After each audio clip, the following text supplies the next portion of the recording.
आज हम देख रहे हैं कि जावा प्रॉक्टर्ड असेसमेंट टीसीएस का जो क्लास ऑब्जेक्ट प्रॉब्लम है कैसे सॉल्व करते हैं। लिए 4 स्टेप्स इन्वॉल्व है। फर्स्ट जो है पहले देखिए एनालाइज कीजिए क्वेश्चन को, देखिए कितने ऑब्जेक्ट्स है, क्योंकि if the number of objects you are taking is more or less then जितना क्वेश्चन में दिया है तो फिर उसमें एरर आ सकता है। और तो सबसे पहले देखिए कितने ऑब्जेक्ट्स इनपुट दे रहे हैं। एंड ये थोड़ा कंफ्यूजिंग है बिकॉज बहुत सारे न्यूमेरिकल इनपुट्स रहते हैं, तो आपको पहले ही काउंट कर लीजिए। उसके बाद फिर जो क्लास दिया है जैसे उसमें फॉर्मेट में दिया उस तरह से गेटर सेटअप बना दीजिए। जैसे इस क्वेश्चन में ये जो है ये पहले एट्रीब्यूट्स इसने बनाए और सारे प्राइवेट ही रखे, बिकॉज क्लास का काम वही है कि प्राइवेट ऑब्जेक्ट्स मतलब ऑब्जेक्ट ओरिएंटेड कॉन्सेप्ट्स को डिस्प्ले करना। तो मे बी पब्लिक में कुछ एरर्स आ सकते हैं, इसलिए प्राइवेट यूज़ कीजिए। तो एंड उसका गेटर सेटअप बना दीजिए। तो गेटर बहुत इंपॉर्टेंट है बिकॉज एक एक गेटर फंक्शन से हमें एक एक उसकी वैल्यूज़ मिलेगी ऑब्जेक्ट की। सेटर की हमेशा ज़रूरत नहीं है, लेकिन कुछ कुछ वैल्यूज़ के सेटर करने की ज़रूरत पड़ सकती है, लेकिन सारों की ज़रूरत नहीं पड़ेगी, वो आप क्वेश्चन के अनुसार बना दीजिए। तो ये वाला पोर्शन जो है ये काफ़ी टाइम लेता है बिकॉज क्लास जो है उसमें 6-7 एट्रीब्यूट्स हो सकते हैं, तो फिर इसमें काफ़ी टाइम लगता है गेटर सेटर क्रिएट करने में। और ऑल्सो कभी कभी कॉपी पेस्ट अलाउड नहीं होता है विद इन द कंसोल, तो आपको पूरा टाइप करना पड़ेगा। उसके फिर जब मेन फंक्शन लिखे तो जो भी इनपुट आउटपुट है उस जो पहले से दिया हुआ है मेन फंक्शन उसका बिल्कुल एडिट ना कीजिए, उसमें एरर आ सकता है। उसके बाद फिर आप ये देखिए कि एरे ऑफ ऑब्जेक्ट्स कैसे डिक्लेयर करते हैं। तो जैसे इस क्वेश्चन में उसने मेन फंक्शन में पहले क्वेश्चन क्या देखते हैं। क्वेश्चन ये कि एक क्लास सेम है जिसमें ये एट्रीब्यूट्स है, एक क्लास सॉल्यूशन बना जो 5 इनपुट ऑब्जेक्ट्स। अब इसमें 5 इनपुट ऑब्जेक्ट्स दिए हुए, लेकिन पिछला जो हैकाथन था उसमें नंबर ऑफ ऑब्जेक्ट्स नहीं दिए हुए थे जो हमें काउंट करने थे, तो वहाँ पे कई लोगों ने गलती कर दी। Then take 2 input circle 1 circle 2 for circle of matches circle choose only 2 objects which are match with circle 1। तो सर्कल 1 एक ऑब्जेक्ट वो एक देगा स्ट्रिंग की वैल्यू, उसको अपने को रिप्लेस करना उस ऑब्जेक्ट से अगर वो मैच होता है तो एंड एक मेथड ट्रांसफर सर्कल बनाना है जिसमें सिम ऑब्जेक्ट पास होगा, सर्कल 2 पास होगा और फिर उसको अरेंज करना है descending order as per rate per second. सबसे पहले उसने पहले क्लास को ये गेटर सेटर सेट कर दिए, ये गेटर सेट कर दिए और इसने यूज़ किया पब्लिक कंस्ट्रक्टर। तो ये जो है कंस्ट्रक्टर को यूज़ करके हम जो है ऑब्जेक्ट को इनिशियलाइज करते हुए उसकी वैल्यूज़ इनिशियलाइज हो जाएगी। नहीं तो अगर आप सिर्फ गेटर फंक्शन यूज़ करके करेंगे तो काफ़ी लंबा कोड हो जाएगा। तो एक पब्लिक कंस्ट्रक्टर ज़रूर यूज़ करें। तो इसमें जो है हम दिस यूज़ करते हैं, this dot sim I D को सिम आई डी इसलिए यूज़ करते कि बिकॉज सिम आई डी जो है इसमें एज पैरामीटर भी ले रहा है, तो the compiler will be confuse कि सिम आई डी आप इसकी बात कर रहे हो कि इस सिम आई डी की बात कर रहे हो। तो this dot sim I D करेंगे तो this dot sim I D means class का sim I D equals to this sim I D which is sim id which is passed through the parameter. So like this initialize all the values. उसके बाद अब हमने class को initialise कर दिया। Main function में हम जो है इनपुट आउटपुट लेंगे। मेन फंक्शन में हमने ले लिया नेम, ले लिया बैलेंस, ले लिया रेट पर सेकेंड ले लिया। उसके बाद और स्कैनर ऑब्जेक्ट को इनिशियलाइज करना मत भूलना, और एल्स आप बफर यूज़ करके भी ले सकते हैं। और ये जो है इसने एरे बनाया। अब ये इसका वैल्यू बना है 5 क्यों बना? बिकॉज क्वेश्चन में दिया है 5 ऑब्जेक्ट्स। अगर ये वैल्यू नहीं दी है तो आपको काउंट करना पड़ेगा क्वेश्चन में कि कितने एरे ऑफ ऑब्जेक्ट्स है, not number of numbers but array of objects कितने। तो सिम 1 का type sim equal to new sim 1 of 5। तो ये जो है पहले सिम जो टाइप है this is type of, this is the name of array, this is length of array.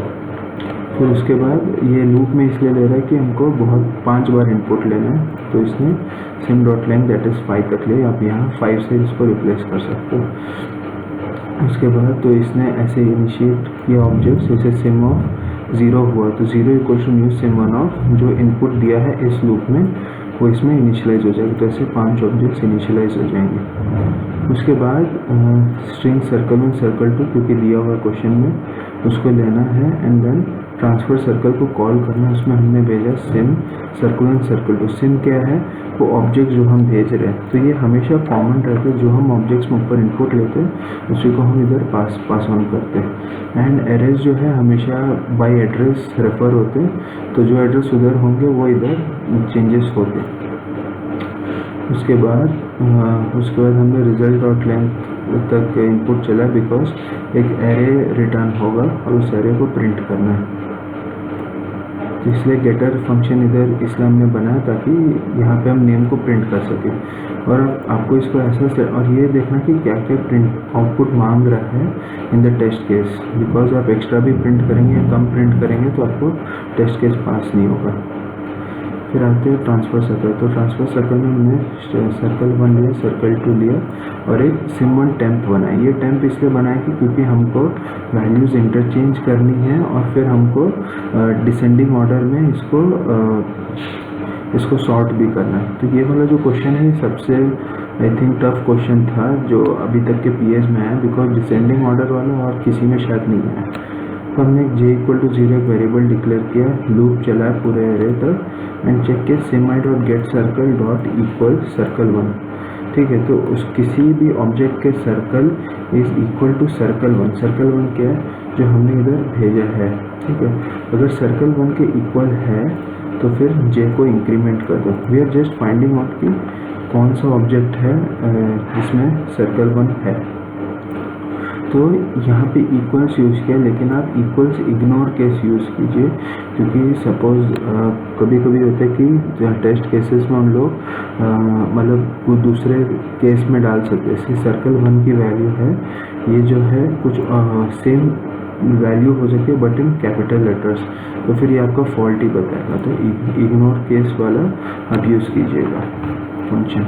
और j++ किया और फिर टेम्प में जो है इसने न्यू सिम1 और j को स्टोर के लिए। टेम्प क्या है हमारा, ये सिम1 का टाइप है टेम्प, जैसे सिम है उसी तरह का टेम्प भी एक ऑब्जेक्ट एरे ऑफ ऑब्जेक्ट्स है। उसके बाद इफ सिम, और अभी जो हमको फाइंड आउट मिला सिम ऑफ i का गेट सर्कल, अगर वो सर्कल1 से इक्वल है तो उसको हम क्या करेंगे, temp of j equals to sim of i। तो ये जो है कुछ नहीं इंटरचेंज करने के लिए, मतलब टेम्प ऑफ j में हम अभी उसको स्टोर करेंगे और टेम्प ऑफ j++ में डॉट सेट सर्कल टू, मतलब टेम्प ऑफ j++ जो नेक्स्ट वाला रहेगा उसका सेट सर्कल में हम सर्कल 2 से रिप्लेस कर रहे हैं। सो अब हमने जो है j++ हमने क्यों किया, ताकि हमको पता चल जाए कि एरे की लेंथ क्या है, because we have to return only those objects जिसका ट्रांसफ़र हमने किया है। तो अभी हम ट्रांसफ़र नहीं कर रहे, अभी हम जस्ट चेक कर रहे हैं कि कितने का ट्रांसफ़र होगा। ये जो सर्कल है ना, मतलब सर्कल चेंज होगा। तो हमने इक्वल्स करके फाइंड आउट कर लिया, तो उसकी वैल्यू j++। ठीक है, फिर हमने यहाँ पे टेम्प को इनिशियलाइज मतलब बस डिक्लेयर किया था, लेकिन उसकी लेंथ नहीं बताई थी। यहाँ हमने temp equals to new sim one of j। ये इसीलिए क्या है कि अब जैसे 3 ऑब्जेक्ट्स मैच होते हैं तो 3 ऑब्जेक्ट्स का लेंथ का एरे होगा, बिकॉज उतना ही लेंथ का हमको वापस भेजना है, फिर वहाँ हमको प्रिंट करना है। हम j की वैल्यू हो गई 0, तो फिर से हम इनिशियलाइज कर देते हैं। फिर हम लेंथ चलाएंगे। अब हम क्या करेंगे, गेट सर्कल इक्वल सर्कल1 होने से हम इसको चेंज कर देंगे, that is temp of j equal to sim of i। मतलब ये जो वेरिएबल ये जो एरे है ना, इस एरे में हम उसको स्टोर करेंगे जो ट्रांसफर्ड ऑब्जेक्ट्स है ना। और टेम्प आप 2 चीज़ कर सकते हो, या तो आप पहले सेट सर्कल कर लो सिम1 डॉट सेट सर्कल ऑफ 2, फिर उसको टेम्प j में स्टोर कर लो, या तो पहले इसको स्टोर करके उसमें आप सेट सर्कल करके सर्कल 2 क्या है जो हमने यहाँ पे पास किया हुआ है। क्योंकि ये क्वेश्चन है कि अगर सर्कल में सर्कल 2 से मैच होता है तो उसको स्वैप करो और फिर उसको स्टोर करो अनदर एरे में, जिसको हमें रिटर्न करना है मेन फंक्शन में। और j++ इसलिए यूज़ किया है कि जब ये लूप नेक्स्ट में चलेगा तो ये 1 2 ऐसे हो जाएगा। उसके बाद हमें इसको सॉर्ट भी करना, तो टेम्प एरे भर गया। उसके बाद हम जो है डबल लूप चलाएंगे i k, और k याद रखिए k लेस देन 1 i भी रख सकते हो, और else let it be at the same method, क्योंकि क्योंकि ऑप्टिमाइजेशन का उतना दिक्कत नहीं है, तो आप सेम लिमिट रख सकते हो कन्फ्यूजन नहीं रखने के लिए। तब यह है कि अगर k का रेट पर सेकेंड k+1 मतलब वो करंट एलिमेंट जिस पे भी लूप चल रही है और उसका अगला एलिमेंट, उन दोनों को हम कंपेयर करेंगे। अगर करंट वाला आगे वाले से कम है तो फिर हम रिप्लेस करेंगे, क्यों? बिकॉज डिसेंडिंग ऑर्डर वाला, तो बड़े वाले को पीछे होना, फर्स्ट होना। तो फिर sim1 of a मतलब ये एक ऑब्जेक्ट है, simple object, no array object, equal to temp of k equal to temp of k+1, temp of k+1 equal to. मैं इसको डेमोन्स्ट्रेट कर लेता हूँ हाउ दिस वर्क्स। जैसे suppose a equals to have 5 and b equals to 3, तो हम एक temp करके वेरिएबल बनाएंगे, है ना। तो पहले temp में स्टोर कर देंगे a की वैल्यू, क्योंकि लॉस नहीं होनी चाहिए। फिर a में स्टोर कर देंगे b, फिर b में स्टोर कर देंगे temp।